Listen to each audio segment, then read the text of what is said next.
ഇഷ്ടപ്പെടാത്തവരായി ആരുമുണ്ടാകില്ല. പൂക്കളെ ഇഷ്ടപ്പെടുന്നവരുടെ മനം കവരുന്നതിനായി തൃശൂരിൽ പുഷ്പോത്സവത്തിന് തുടക്കമായിരിക്കുകയാണ്. വിദേശത്തു നിന്നുള്ള പൂക്കളാണ് മേളയുടെ മുഖ്യ ആകർഷണം. ഊട്ടി പുഷ്പോത്സവത്തിനോട് കിടപിടിക്കുന്ന തരത്തിലുള്ള പുഷ്പോത്സവമാണ് ശക്തൻ ഗ്രൗണ്ടിൽ ഒരുക്കിയിരിക്കുന്നത്. വിദേശത്തു നിന്നും ഇന്ത്യയിലെ വിവിധ സംസ്ഥാനങ്ങളിൽ നിന്നും ശേഖരിച്ച 100 കണക്കിന് പൂച്ചെടികളും ബലവൃക്ഷങ്ങളുമാണ് തൃശൂരിൽ നടക്കുന്ന പുഷ്പമേളയിലേക്ക് എത്തിച്ചത്. വിദേശികളും സ്വദേശികളുമായ പലതരം പുഷ്പങ്ങളും ബലവൃക്ഷങ്ങളും മേളയിലുണ്ട്. റോസുകൾ, കള്ളിമുൾ ചെടികൾ, അങ്ങനെ പല വിധത്തിലുള്ള ചെടികളെല്ലാം തന്നെ ഇവിടെയുണ്ട്. പൂക്കൾ കൊണ്ട് തീർത്ത മനോഹര രൂപങ്ങളും മേളയെ വ്യത്യസ്തമാക്കുന്നു. ഈ തവണ റോയൽ ബ്ലാക്ക് പേരുള്ള വിദേശ റോസാപ്പൂവാണ് മുഖ്യ ആകർഷണം. ബ്ലാക്ക് കലർന്ന റോസ് കേരളത്തിൽ ആദ്യമായാണ്.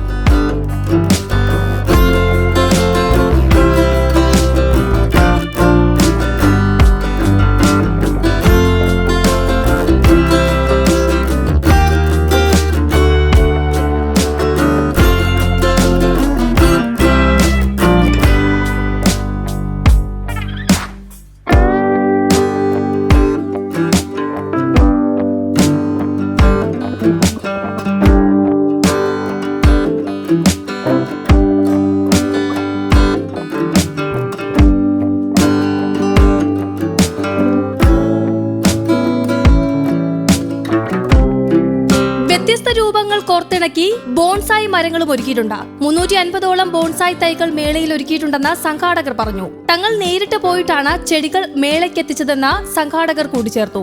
ഹോർട്ടികൾച്ചർ സൊസൈറ്റിയുടെ നേതൃത്വത്തിലാണ് മേള സംഘടിപ്പിച്ചിരിക്കുന്നത്. വിവിധ തരത്തിലുള്ള സ്റ്റാളുകളും സന്ദർശകർക്കായി ഒരുക്കിയിട്ടുണ്ട്.